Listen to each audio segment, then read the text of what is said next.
I've been having voice trouble. I don't know, I think this is maybe 3 weeks. I think it's fall allergies. So hopefully I can keep going. My students are always hoping I'll lose my voice completely. And I've been pretty close to that. And they've probably celebrated. So, I'm happy to be here today talking about some various aspects of autism spectrum disorders. And maybe my first slides are the place where I'm going to mention the second thing. Well, there are debates about language and autism. And I have a history of using person-first language, which can be quite offensive to some people on the spectrum. Hopefully that's all out of here. I'm always looking through and trying to get rid of it, but I don't know if I've succeeded or not.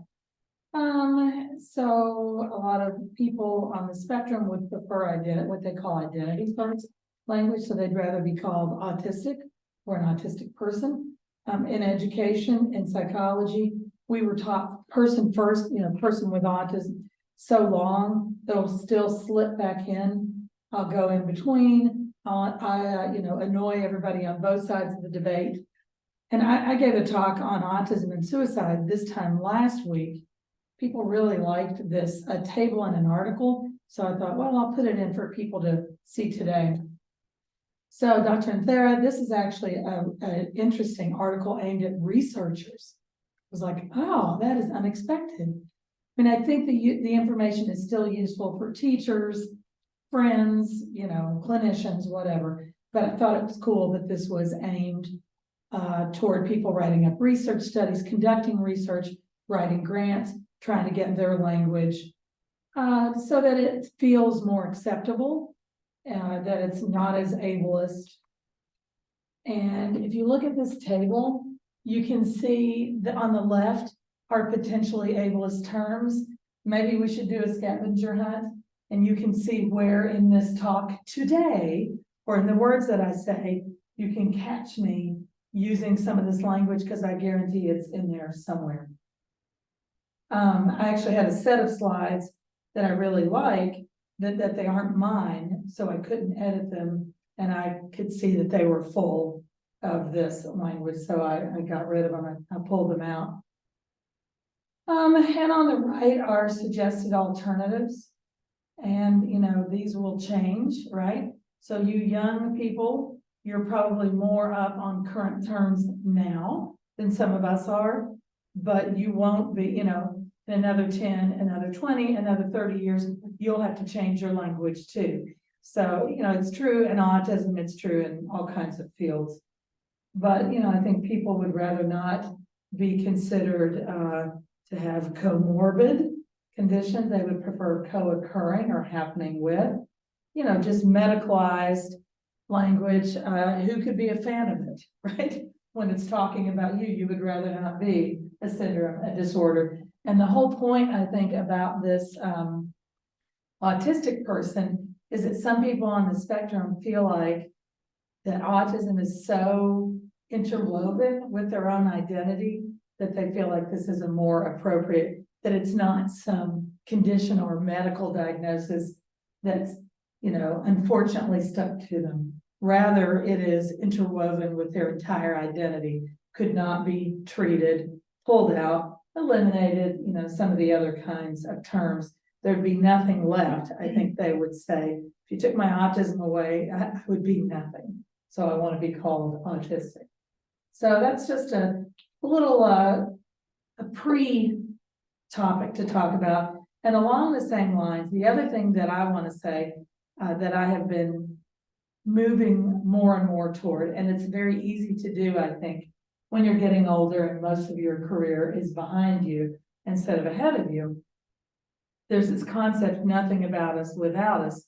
So I don't have an we don't have an autistic collaborator today. Although I told Cassie I would like to, I've got some people in the library here that if I could, I'd pull them in and have them talk. But I'll let them do their thing, let them do what they need to do on a school day. But, I imagine that over time, there'll be no more me's standing up and talking about this topic, right? It'll be autistic professionals who study this field and are able to communicate about it. So I feel like I'm on my way out in the role. This role that I've had all these many years, I think is on its way out. I don't know what autistic, non-autistic, holistic people, I don't know what role autistic people will have in the field of autism, but we shall see over time. I think it will no longer be this role. I don't even want this role anymore. I'm not going to take this role anymore. I couldn't get anybody to come and talk with me today just because I think we need to build, it would have been me harassing volunteers. We need to build our professional autistic capacity so that, no one goes to me to ask me to do this. They directly go to somebody on the spectrum. Maybe I get to be a co-researcher, maybe there's some role for me, or maybe there's no role for me, and I'm okay with that too. So that's a big change that I'm going to predict. I think it's coming, and it's just a question of whether it gets here. I think the way we work at a university will help it get here faster, right? Because we're going to provide educational experiences and opportunities to people on the spectrum so that they can take over whatever field they want to go into, but hopefully some of them will want to become psychologists, psychological researchers, social workers. I mean, I already have a friend on the spectrum who's a social worker. We know it can happen. We know it can work. We just need to make it happen more. So I start with an apology that you're having to hear from me. And I say, it won't be much longer. Maybe I should say, I'll try to make this the last time that I give this kind of talk without an autistic collaborator with me. That'll be my goal. I think I have another talk coming up in a month. Let's see if I can get it together and have somebody come in and help me by then. So the things we're talking about today, this is certainly an overgeneralization, but mostly will apply to people. There are these levels of support in the DSM-5 TR for autism. I think I should have this memorized, requiring support, maybe requiring substantial support, and requiring very substantial support, I think are the levels. So it's going to be, at the present time, it's mostly people at this requiring support level that have been able to claw their way, onto a university campus. But hopefully that'll broaden at times, in time, if the university becomes more flexible with what kind of training and educational opportunities they can survive, they can provide to these people. So requiring support would be typically you may have average intelligence or above, and you have autism along with that. Most of these people have quite a bit of spoken language. It's most easy to access college curriculum if you can understand spoken language and if you can produce it. Although I think there will be ways to access it and certainly to produce work increasingly over time. We're learning more and more about that. So really this talk could apply to anybody. I mean, honestly, I always say this, especially when you're talking strategies, it's really universal design for learning. These strategies would help all of us as teachers and as students. All the things that we talk about are good for all of us. I'm sure at some point in this talk, I'll talk about giving somebody the option to leave and move around if they need to. Well, wouldn't you all like that? Some of you'd like to go get a drink, go to the bathroom, come back. We would all like it. So the kind of accommodation we might make for autism, any student would benefit from it. And I just wanted to ask, I assume everybody here knows somebody who is autistic. Hopefully so. You probably do, you just may not know you do, right?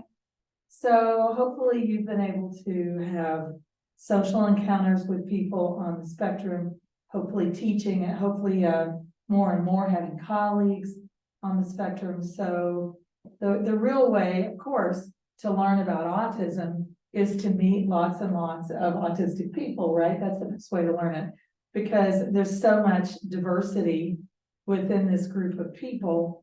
Only lots and lots of experiences can teach you.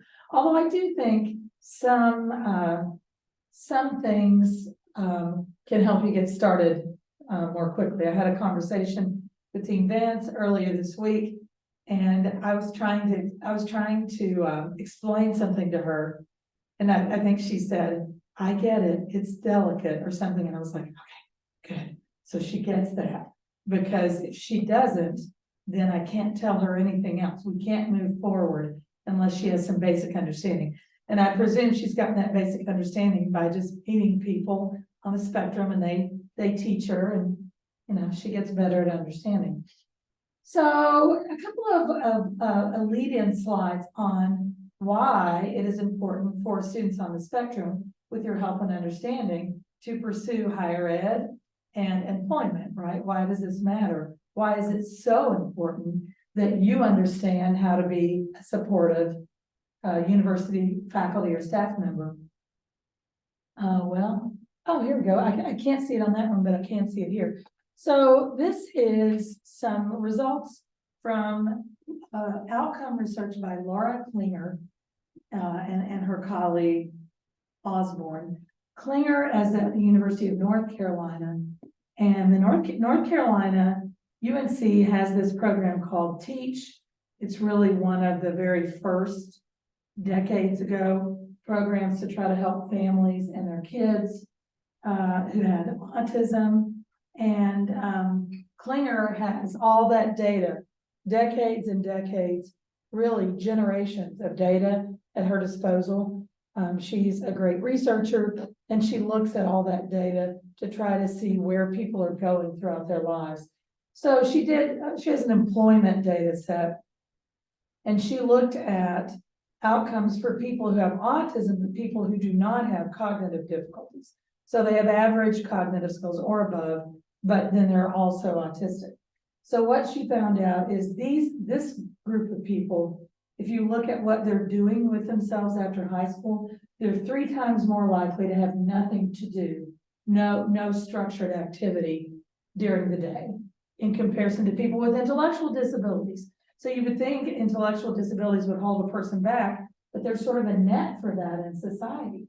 For people who have needs, they have autism, but they have average cognitive skills, you know, the net isn't there. So they may be at home. And I can tell you from experience, they may be in bed all day because high school has ended and they have no place to use the skills that they have and the goals that they have.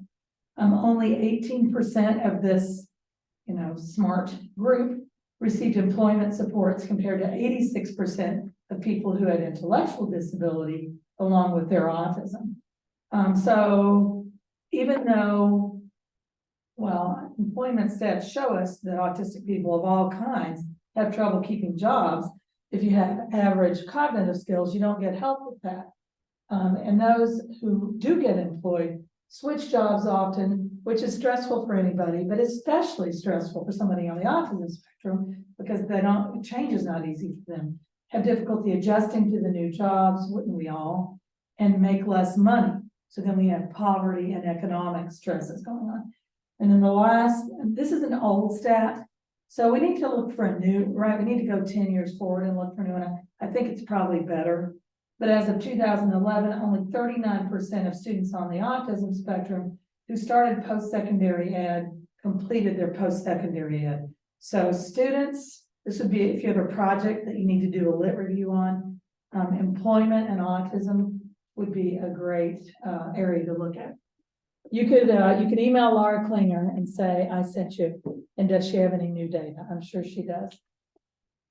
Okay, so here's a newer piece that Klinger has done. So what she has here is looking at people on the spectrum who are currently employed, unemployed, but they used to have a job, or never employed. And if you look at the little pie, the under 0.5% who are currently employed show some benefits from that employment.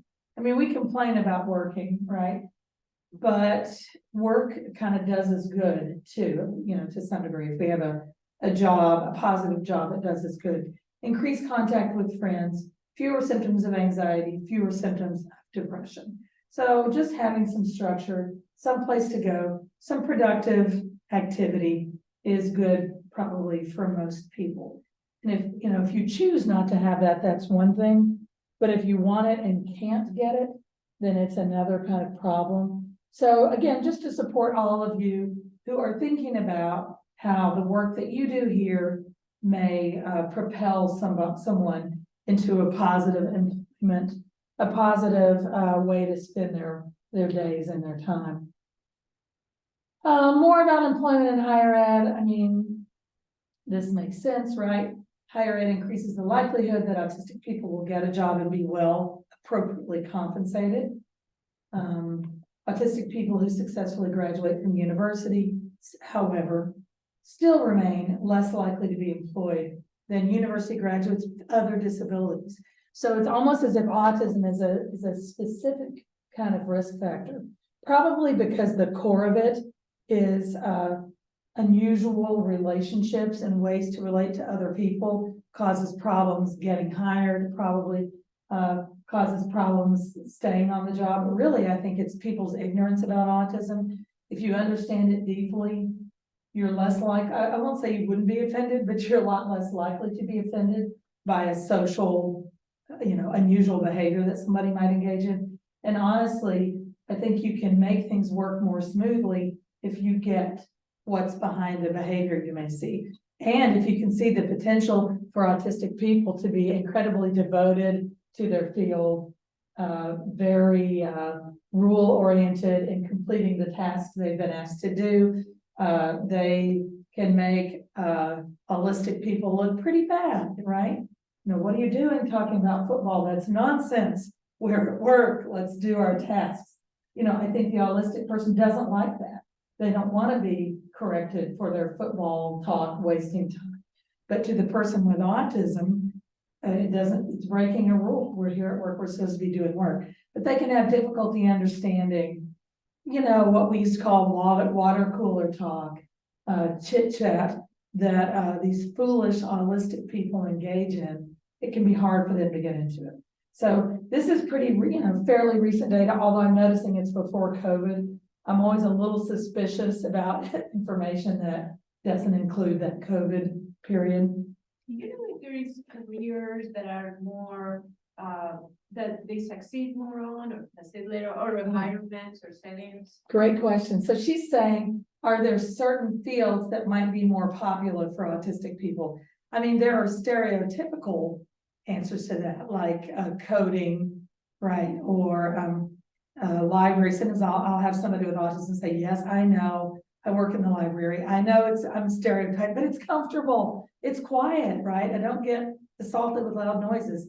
So yeah, I think Simon Baron-Cohen is an autism researcher. He's a British psychologist who really looks at cognitive strengths in autism. So he would love to answer that. He'd love to write a book about that question. He would say that autistic brains that holistic brains may be social intuitors, that we spend a lot of our cognitive energy feeling what's in the room. I feel like you're going to come all the way over to me, because I moved over here because there was only one table. I'm going to go move over there. So you don't have to play ping pong. No problem. I feel like you're paying. I feel bad. Maybe the ping pong looks weird, but it may just be that I'm weird. No, you're not weird at all. Oh, I am. Yes. Ping pong. Trust me, I am. So yeah, I'm gonna go sit over here. I'm But now sure I'm I calling her have away. a lot of atypical characteristics when I'm speaking, and I don't ever plan to change those. I'm just going to You're keep perfect. right on doing I just my don't wanna weird hurt your stuff the way I always have. So, Baron-Cohen would say that holistic people are more likely to spend their cognitive energy socially intuiting. Autistic people are more likely to spend their cognitive energy systematizing, learning and deeply understanding patterns. So you can see how coding became a stereotypic entry. I don't know, what else? What else would be? Probably STEM, probably STEM kind of careers and fields. On the other hand, I think now that society is opening more to people who behave in different ways. Psychology is an interest. Social work is an interest. I know poets and English majors who are on the spectrum. Certainly research could be a great way to do it. Finance. Cybersecurity is another one. I mean, I could go on and on. So yeah, read Simon Baron-Cohen. if you want to know, I mean, you would be interested in this actually, Sarah.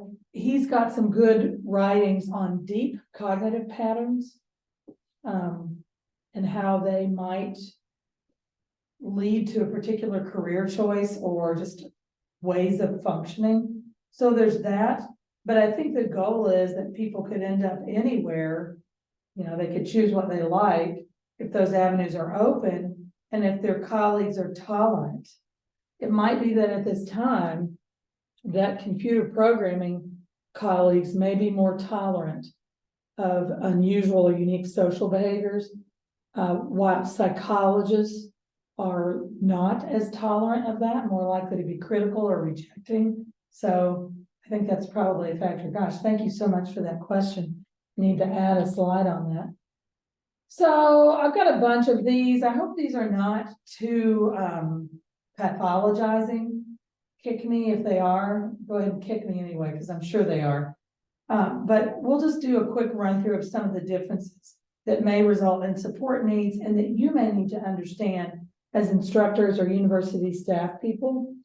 I've got a bunch of these. So there may be differences in social behavior. Some people could like and need a lot of alone and quiet time. What's the quiet floor in the library?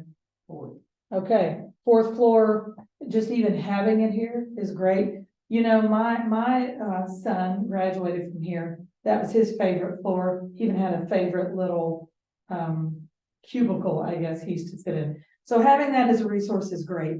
Sometimes lengthy classes may be required, but may be overstimulating from a social perspective. This is a pretty common issue I've had to negotiate. People may need to go out briefly. It's like, whoa, all I can take. I got to go out for a little bit. Then when I feel a little calmer, I'm going to come back in. So that can seem threatening and unusual to students or to the professor. So it just needs to be explained and communicated about. That spot that you're sitting in is a good spot, maybe for some people on the spectrum. They can quietly slip out and back in. Sometimes though, that might seem threatening to the group because it might seem like you're blocking other people from exiting, right?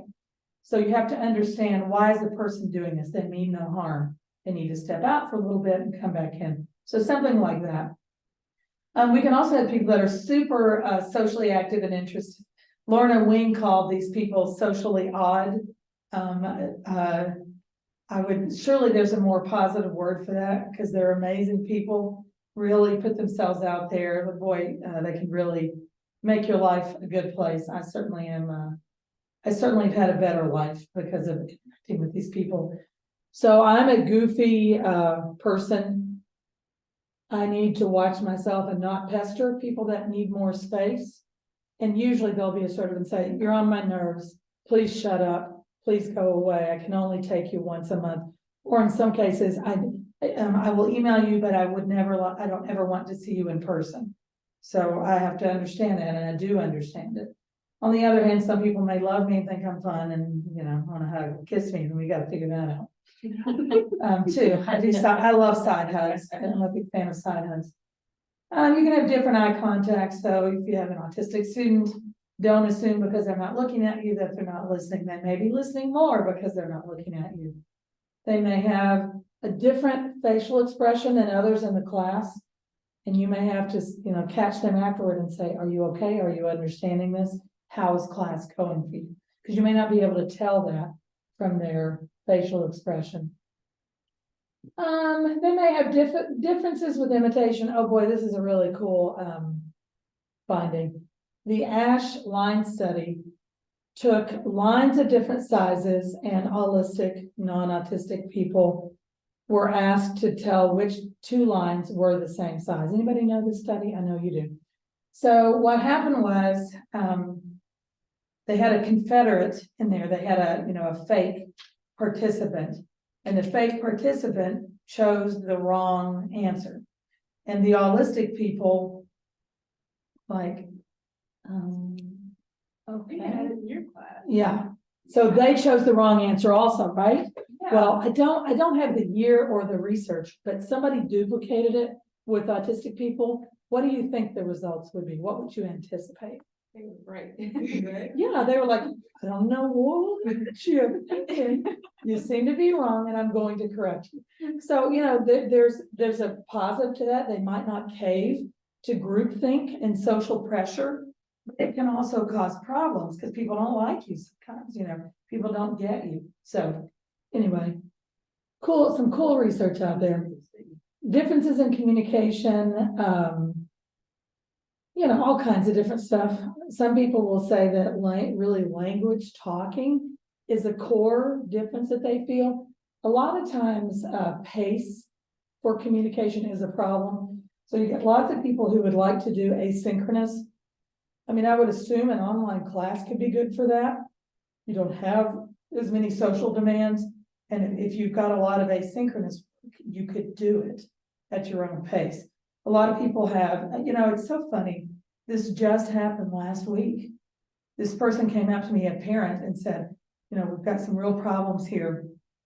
My child has a romantic partner, but they live in California.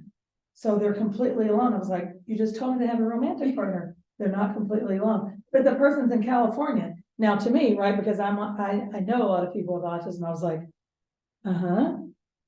that's cool. I'm so glad they met him, right? But from an holistic perspective, they were like, what?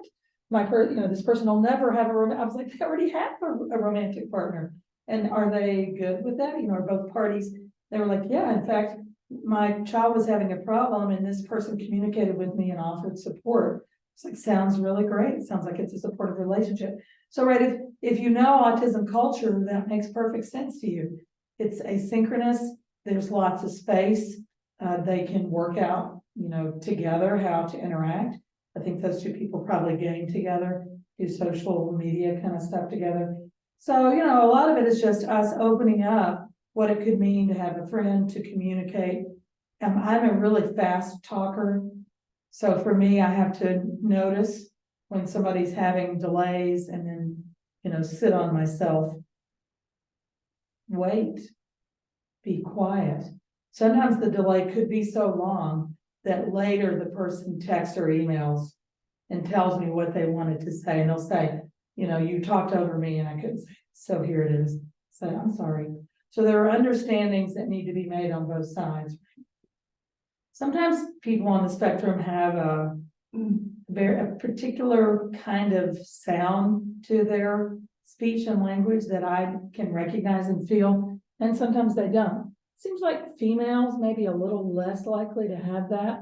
So females, I find them to be, if I have adult females coming to me to ask if they are on the spectrum, it can be very difficult to ascertain. You have to really listen, get a lot of history. Sometimes I can't tell by interacting with them. Sometimes I end the whole thing saying, I really haven't been able to quite decide. Tell me how you think it would go, whether you had a diagnosis or not, because I cannot make up my mind. Think with TikTok, everybody says they have autism, thinks they have autism. So there's just a lot of complex thinking you have to do about these matters. What would be the implication if I diagnosed somebody who doesn't really have it? What would be the implication if I missed it and invalidated it in somebody who really needs validation about what they've been experiencing? So these are the things that keep me up at night. For me, if I meet somebody and instantly I'm like, oh yeah, I can tell it feels great, then I know I don't have to worry about that stuff. I can focus on what the person needs and trying to help them that way. Sometimes that happens with kids. Really, I think the easiest time to get a diagnosis and the time when people, check off an autistic checklist most easily is their preschoolers. And then the farther you get from that, the bigger set of lived experiences you have, right? So the more difficult it can be to ascertain what's going on. Is it trauma? Is it depression? Is it autism? What is it? So it gets more complicated as you go on. This one's important, literal understanding of language. So if you use a lot of metaphors, if you're making jokes, maybe you might offend or upset somebody and you have to apologize and work it out. Repetitive interests, intense interests. I mean, hopefully you're teaching a person in a field that is their intense interest. Right? You might be like, yeah, I'm done. I'm over talking about this. I want to talk about something else. But maybe this person, it's their passion and it's what they want to do all the time. Temple Grandin, has anybody heard of Temple Grandin? She's an amazing and really famous autistic person. She was a faculty member at Colorado State University, I think. Really cool. She is an expert in cattle processing and restraint and keeping cattle calm for medical procedures. Anyway, her passion is animals and cattle, and she's been for years, probably for Oliver Sacks wrote a story, an essay about her, and I don't know the year that essay came out, probably the mid-90s. So she's retired, I think now. She's coming to Kentucky. Google Temple Grandin, Kentucky. She's giving a talk here. I'm going to my kids' band contest on that day, and so I can't attend. I had to choose band over Temple. But if you want to see Temple Grandin, which I highly suggest you do, you can you can see her in Kentucky. Anyway, she's been saying, since the mid-90s, people don't treat these obsessive interests and try to get rid of them, right? You should encourage them and figure out how to make them functional. So if you are talking with someone about what their major should be, and you notice they keep talking about the same thing, maybe you can figure out how to relate that to a career, right? And then some of the people that I know have an amazing degree in their area of special interest and they wash dishes. That happens, it happens a lot in autism world, just because they've not been able to get people to figure out a way to use their skills. Sometimes people are okay with that, sometimes they aren't. My own brother-in-law has excellent computer skills. He's a great reader. He works for Goodwill, which is a sort of a stereotypic, I appreciate Goodwill, but it's a classic place for people with intellectual disability to work. That was not what I thought he should do, but he's been happy, and I think retired from there, right? So we just have to see what somebody's interested in, see what they're good at, and try to suspend disbelief to help them get into a comfortable and happy place. Unusual body movements, to me, these are great unless they hurt the person, right?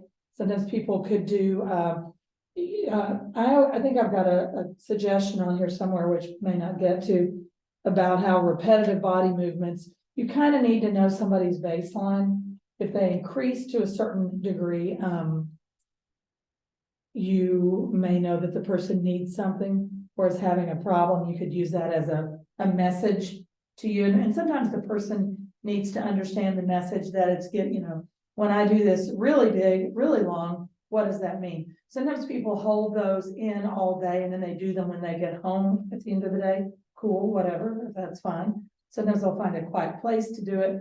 They have a really socially stimulating, how you might have a day and then want a drink, that kind of, I need a drink after that, or a smoke, or whatever raises your dopamine, a chocolate, a walk, all those things.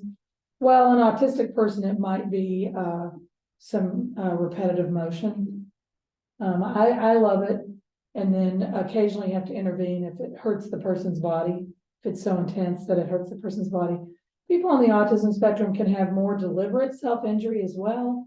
So there's a whole spectrum of ways that those behaviors can be seen.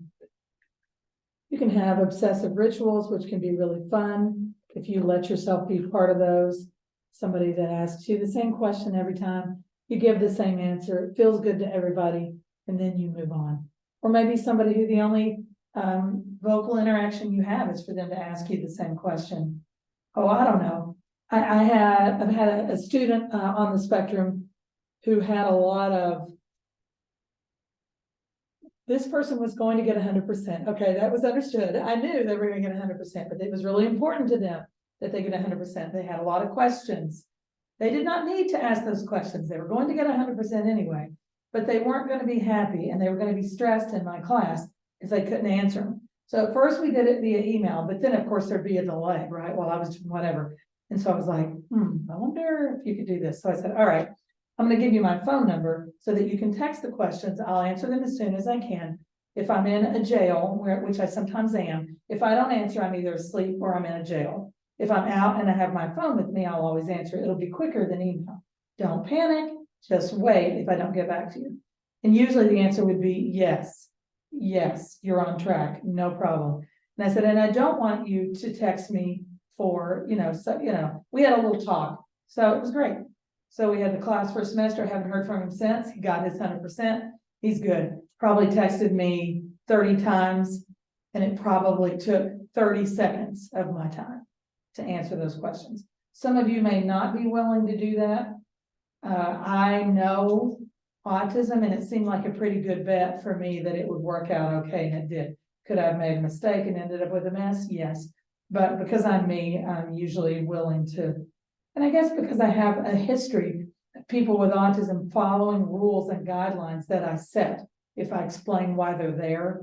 So I can kind of count on that working out. So that's the kind of flexibility I might be able to have to compensate for this person's difficulty with flexibility. Obsessive anxiety doesn't hurt me to say yes, it's fine. So I'll do it more and more. If you give me 20 students on the spectrum in my class, I'll do 20 texts, per week. It won't bother me at all because I understand where it's coming from. Cognitive functioning. Here we go. There we go. This is why Sarah's here.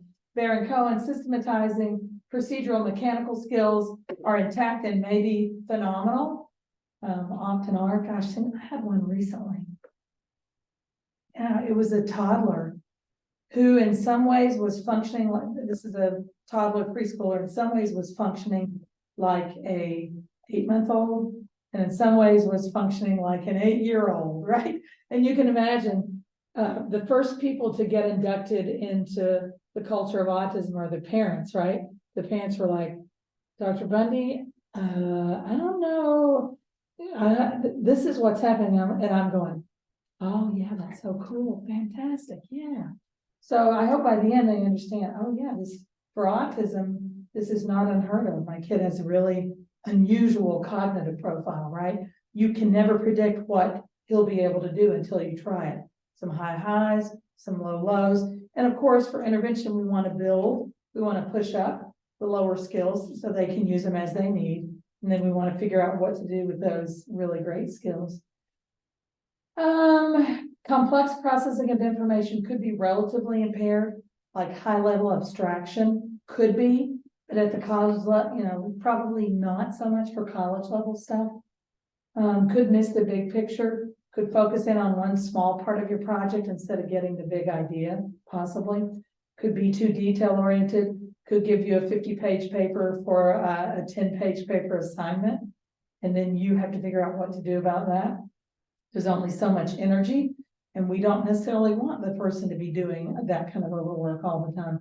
They could need support with organization. So the accessibility office, if they're willing to go there, and not all will be, and they may not need to, but if they need it and they're willing to go there, they may be able to have somebody who could help make their life easier. Many people have tried that with me, and it hasn't worked yet. So see. I always say people always want to come in and see my office in the Kamek building and give me suggestions for how I could improve it. And I always say, thank you. Oh, what a good idea. Thank you. Close. And in fact, I had one person years ago, I don't think you ever knew this person, who was so persistent and so wanted me to organize things that I said, I'll tell you what, I'll make a deal.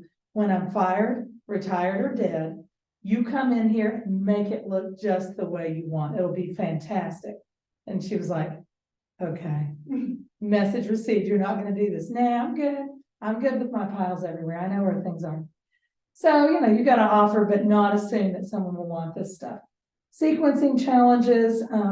This is not an unusual experience for me. It's time to go. Meeting's over, class is over. I got to be somewhere else.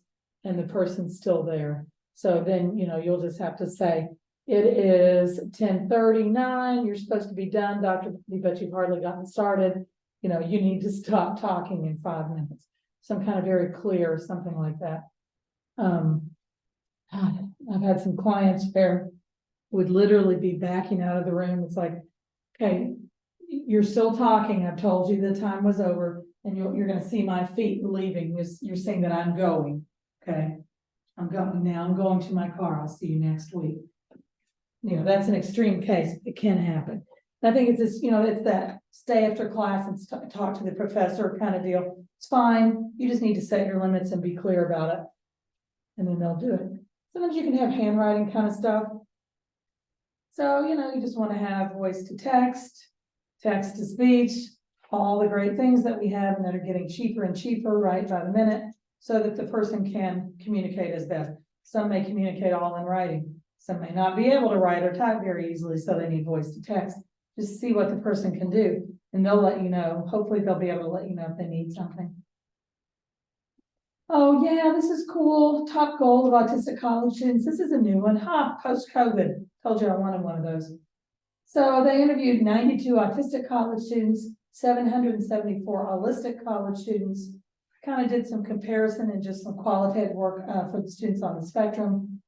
Top goal for the ASD students was improving career prospects.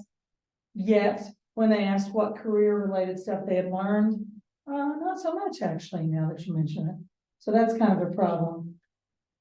Autistic university students more likely to seek an academic job, of course. Geek World is a great place for autistic people, right? And other neurodiverse weirdos. I sure have benefited from it. Absolutely. I've been knowing that all my life. University people like me, they think I'm funny, but just regular people, they think I'm funny, but not in the good way, right? They don't get me. So Geek World can be a wonderful place for neurodiverse people in general to have a good life. Writing skills and detail orientation, they pointed out. I'm really good at this. Yeah, detail orientation, So they have worries though. I'm afraid I'll be discriminated against. I've heard that I may have trouble getting hired. I'm afraid that my struggles with stress management will keep me from working full-time, or for some people I know have kept me from working full-time.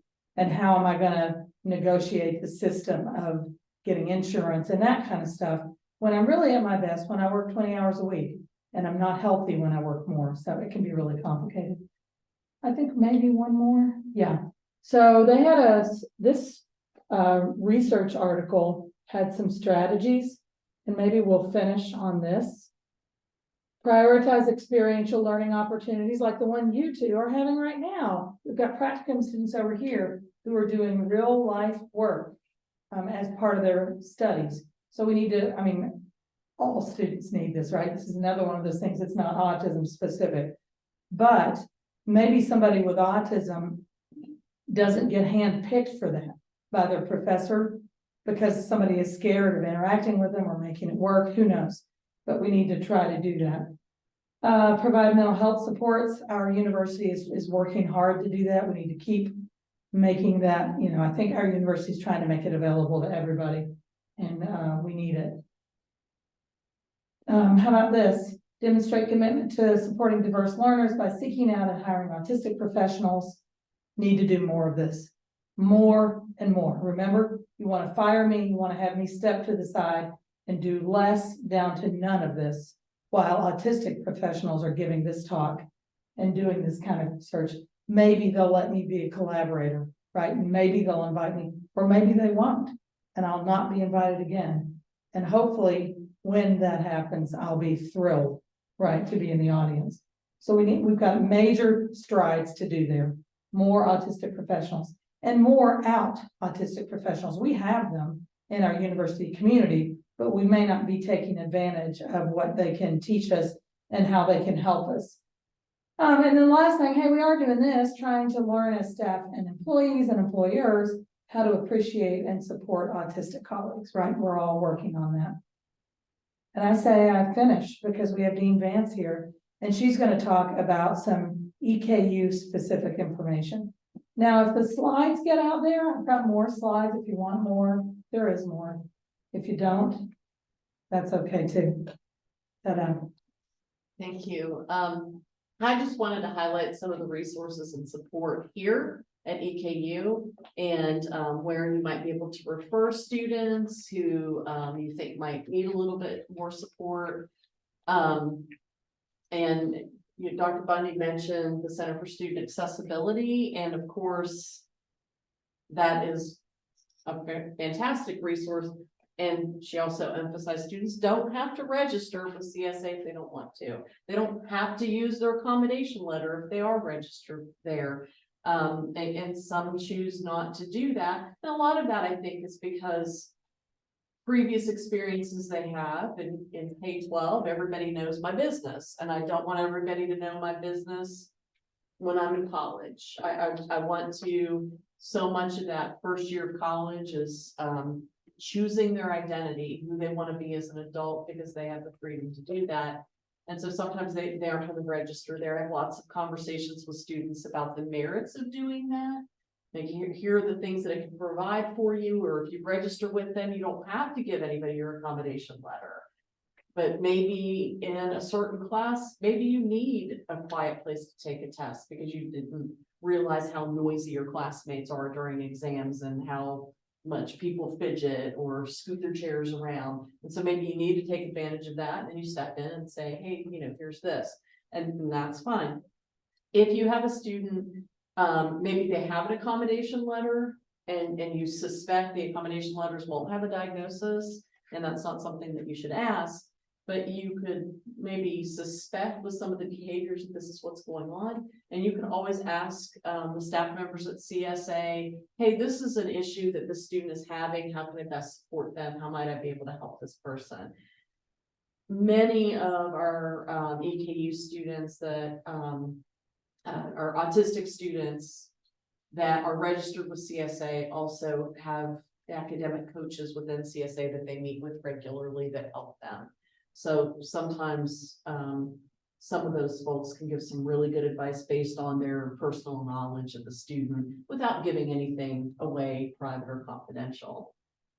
We have a Kernels Mentoring Kernels program here, and it's occupational therapy graduate students that provide support coaching to students, to autistic students. They don't have to be documented though. So it can be students that just really can benefit from that social and coping skills. And it's very one-on-one. It is through housing, but they're OT grad students. So they're trained, and there's a lot of really great collaboration that goes on with that. And I believe Ashley Edwards is the GA this semester that's heading that up. You can reach out to her, you can reach out to me if you have a student, and then I can connect you with them. Of course, the counseling center available for free to any student. And they also have a great therapy group that it's not marketed to ASD, clients, but it's very scaled to that for like just benefiting. And it's a Dungeons and Dragons game. And they use it for like social nuances and moving up and engaging with each other. It's very super cool.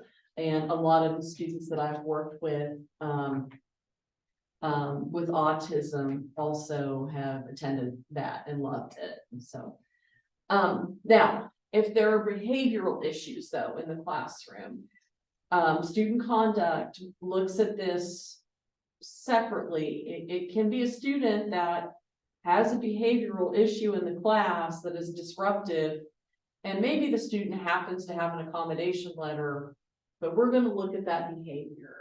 And it can be a conduct issue, and it can be reported to conduct. Of course, you have conversations with students. You don't initially like send in the student keeps disrupting class without saying something to the student about, hey, you keep doing this. This is disrupting the class. Can we talk about this? Because it could be related to some kind of a diagnosis, and they might not be using their accommodation to step out in the hallway and take a break. They might feel weird about that in your classroom environment, and they don't like drawing more attention to themselves. So just if they say, well, yeah, I have this accommodation letter, I'm supposed to be able to have time to take a break, or sometimes I need a fidget thing because of the repetitive motions. And I haven't gotten that out because I, don't want to draw attention to myself, and having that conversation sometimes can de-escalate those behaviors. And then sometimes it just, even coming up with hand gestures, like, so if I notice this, if I do, this kind of a gesture or something like that, then that's a note for you to go ahead and go walk out, take a break. I recognize that you're struggling, go take a break. But if these things continue, or there's like egregious behavioral problems, please report to student conduct. It is a compassionate, understanding, educational process the majority of the time, unless there's something egregious going on, and then it's very disciplinary. But most of the time, it's an educational process. We're sitting down with the student, and by we, I mean the conduct office. They're sitting down with the student and they're talking to the student about what's driving this behavior. Why did this happen? We're going to address the behavior still. You're going to be held accountable for that behavior. But what's going on? What's going on here? Emily Jo Davis, one of my favorite sentences that she says to students is, what did you think you were going to accomplish when you did that? And it kind of forces that reflection. And then if there are other situations beyond disruption concerning things about a student, please fill out a student assistance and intervention team referral form. Those come to me and the Say It team. And if it's not, I just can't put my finger on it. I don't know what's going on, but the student's behavior has changed dramatically or anything like that. Submit that form. We don't come in guns a-blazing or anything like that. It's not this like rough process. Again, it's another compassionate. Well, I mean, if the student's threatening people, then I mean, get police involved. We don't hesitate to do that. But most of the referrals that we get are very much, this student, there's a mental health issue. There's something going on, and I'm worried. And oftentimes I've gotten some fantastic referrals from faculty where they're like, this is normally a good student who never misses class, and now they've missed the last 3 classes. They're stopped submitting assignments. I don't know what's happening. I can't get in contact with them. Can you talk to them? And sometimes it uncovers something that they might not be comfortable telling a faculty member, or they might be like that. And they were told all the way through high school that their college professors aren't going to care about them. And so they believe that. And so they're not going to tell you sometimes things, sometimes they overshare. But sometimes they're not going to tell you things, and because they don't think you're going to care about it anyway. So they're just going to work with it on their own when really we can give them help. And then we've developed some reference guides, and we're working on a series of these. And I started it last year. And these are on the Teach website too. But I started it last year and it took a while. But this is the one for autism spectrum disorder. And already I noticed that it has person first language and not identity first language. So we'll do revisions at some point. But we got a lot of input on this from Dr. Bundy, from occupational. And see, I probably gave input on this It was in the before I spring. read the article. Yeah. And I don't think this looks bad, but you could just easily do a couple of tweaks with some of these. And Yeah, there's gonna be some flipping going on here, flipping around. But research-based, and on the Teach website, there's the references as well as additional information, other research you can do. But we wanted to make it, well, my goal was a 1-page document, but ASD ended up 3, as you can see. But we have another one for ADHD. I'm working on one for generalized anxiety disorder. But we had multiple faculty members, and this one also had the Center for Student Accessibility got me in contact with a couple of autistic students that gave input to students that were very vocal. Those were really great conversations. They had a lot of great ideas for this, but not about us without us. I wanted to make sure that I included them in this process. That's great, you should note that somewhere on here, Okay, that this, there were autistic collaborators in creating this, because that's really ahead of the game, I think, compared to other universities. That's yeah, wonderful. yeah. Well, when I make tweaks, I'll add some things to it. Right now, I really want to get the generalized anxiety disorder one finished. That was, You're anxious to get that one. I mean, yeah, it's causing me anxiety to. But it's taken a really interesting turn because a colleague, has a student that can have, non-epileptic seizures due to anxiety and, uses some grounding techniques with the student when they can tell that the student's kind of getting a little more worked up, and it just takes a few seconds and it helps de-escalate. And I'm like, oh, that's gotta go on there. So I'm taking this, and I've done strengths finders. My number one is input. So I will get into like a whole big research hole. This was easier when I was in grad school and the internet didn't exist. But now it's too easy to click on those live links and start going deeper and deeper and deeper. But there's this one, and I think it's on the Teach site now. I'm trying to find it. If it's not, it's on if you go to the Dean of Students, dos.eku.edu, there's faculty resources, and those are both at the top. And because it wasn't just gonna be this document, there were other references and stuff, and I know it's gonna take a little while to build it out. But this one and the ADHD one are also on the Dean of Students website. We also have a new website. It's www.eku.edu/student-wellness. And it's a lot of different wellness resources. If you ever have a student that you're trying to help them find a resource on campus, it's all over the place, right? It's hard to make sense of everything that's out there. So we've corralled them into one website, and it's not aesthetically lovely yet. The landing page looks good because it's in WordPress, but behind the scenes, it's all in Drupal. And so it's just content heavy. But as soon as brand management gets to that web page, then we're going to gussy it up a lot more. But I wanted the content on there. Yeah. So I think this is awesome, and I can see how, like, for example, in person classes, well, first of all, you get a sense of who they are and how to help them.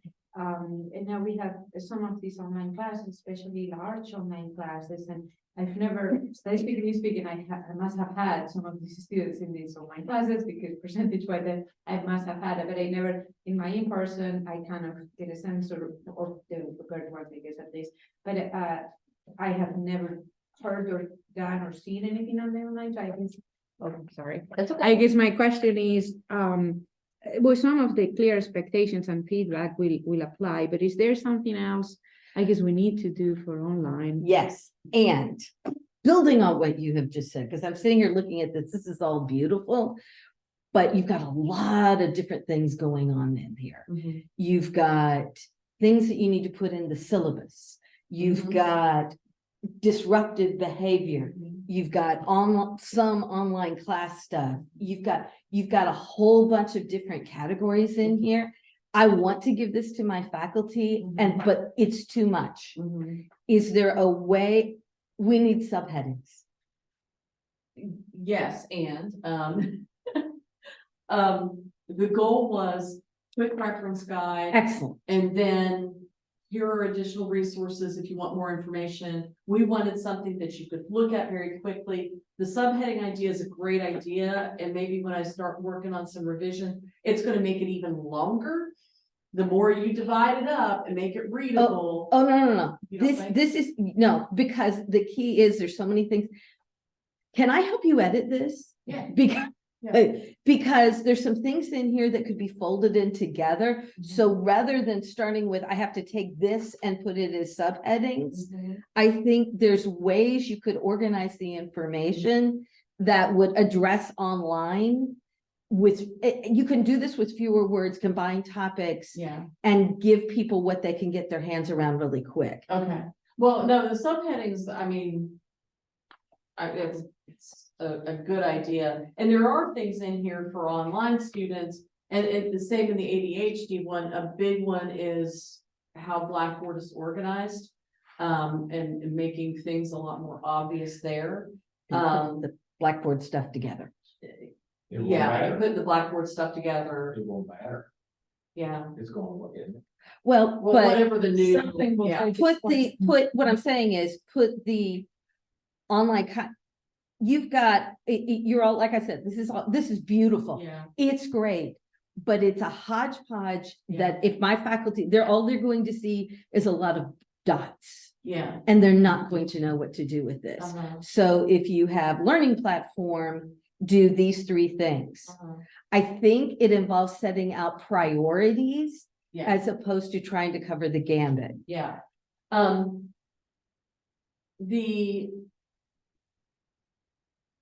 This is also meant to. Okay, well, let me go back to something Dr. Bundy said. A lot of these things are things that work with all of the students. Absolutely. A lot of these are just like really best practices in any course. Also, we didn't want it to read like, do all of these things and then you're gonna fix all of your problems or anything like that. Do all of this stuff and here are all of the answers. And it was, if this, try this, try this or try this. So Yeah, it's currently a list strategy list, basically, is what it is. Yeah, yeah, It's, Mhm. but if your goal is to help faculty make a difference, right, yeah. they're not going to know what to do with Yeah, the way yeah. it's presented now. Yeah, no, I think we could definitely categorize it. Because as I was working on the layout and everything, some of it, I was lumping some of it together in my head without dividing the subcategories. So, because you see the back and the bottom this is connecting the student, you want to connect the student. And I had that at the bottom of the other one too, because it doesn't, some faculty are like, I don't know how to do any of that part, but these things are really, practical things I can do in real time. Because the resources, strategies are great. Yeah. It's all good. It's communicating in a way that the faculty will be able to find it useful. Yeah. I mean, this is my bread and butter, and you Yeah. know that I've been struggling with this. Yeah, yeah, So seriously, yeah. if you want to send me, can you send me this list? And I can. Yeah, I can send you the list. It's in Canva, so I can't send you the Canva link because we have Canva Enterprise, but I can send you a Word document. Send me a Yeah. Word document and then I'll come over to your Canva and play with it. Yeah, yeah. Okay. Yeah, work on it and then let's sit it all around and then look at it again. Yeah, Yeah. we can do this. And we can address that very concern that you had of, this is not the magic list. This is Right. not a magic bullet. Right, Here are, I love strategies to try. That's a great headline. yeah. I think that one was, one of the suggestions from the students.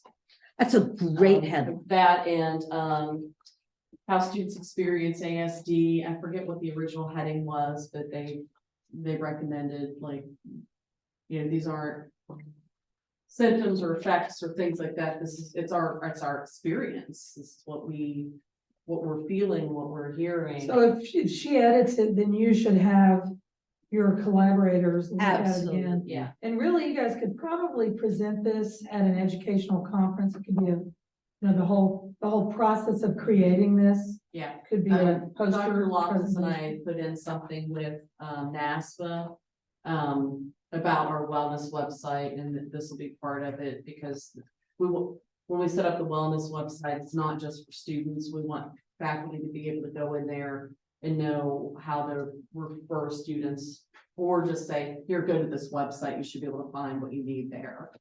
Yeah, you should, I would say that whole process, if you edit this one, don't get rid of this one. Yeah. Because I think a lot of universities would be interested in seeing how you did it. Uh-huh. Yeah. That's what I think. I think, you're on the cutting edge here, what everybody's trying to do right now. Absolutely.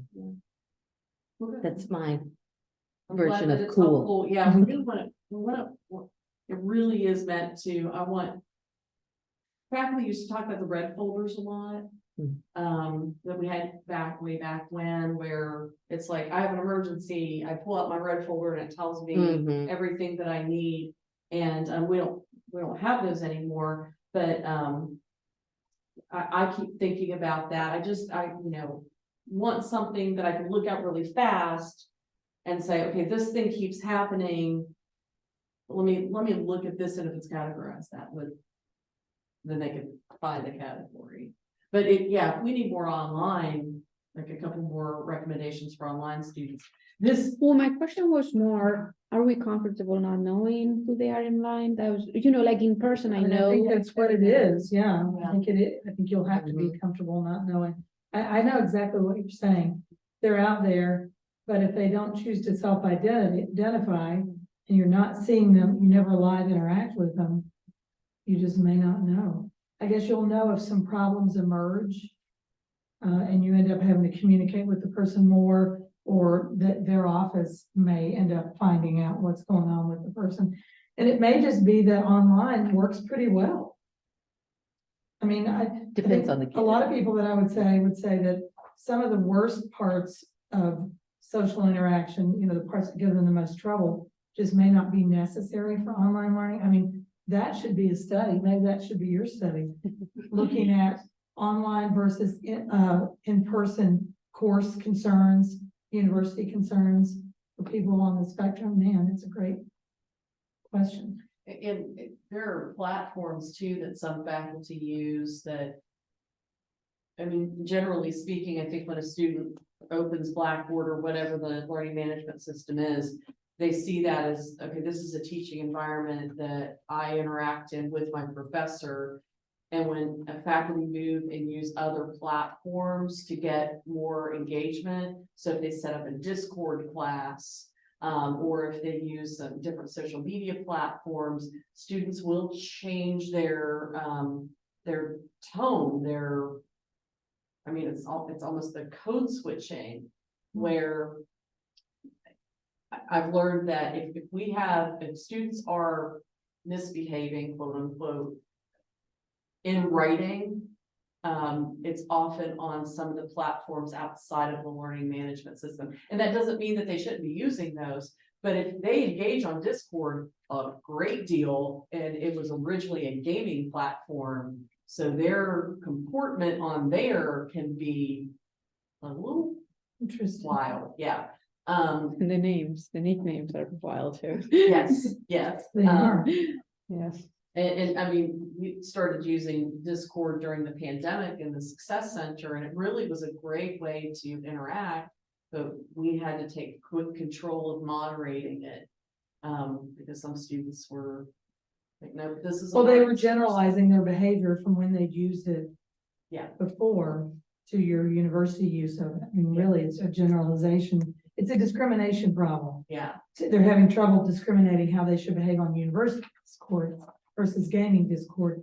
And I guess if you're on a boring Blackboard forum, it's easy to discriminate there. You're supposed to say boring stuff, Yeah. right? And have a boring persona. Or But even it's harder to all, or something like that. Yeah, and it's like faculty are trying to get them to be more engaged on Discord, but whoops, went too far.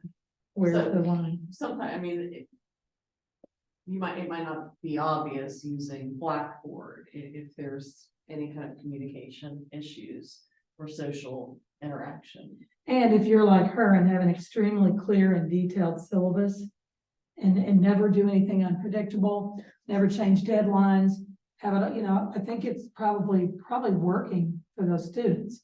Versus if you were somebody that was like, let's not have this due after all. Let's do it on this other day. I'm going to push this forward. You're going to have some problems. I think you just don't do that. When your online courses are probably set up ahead of time, you adhere to what you've set up.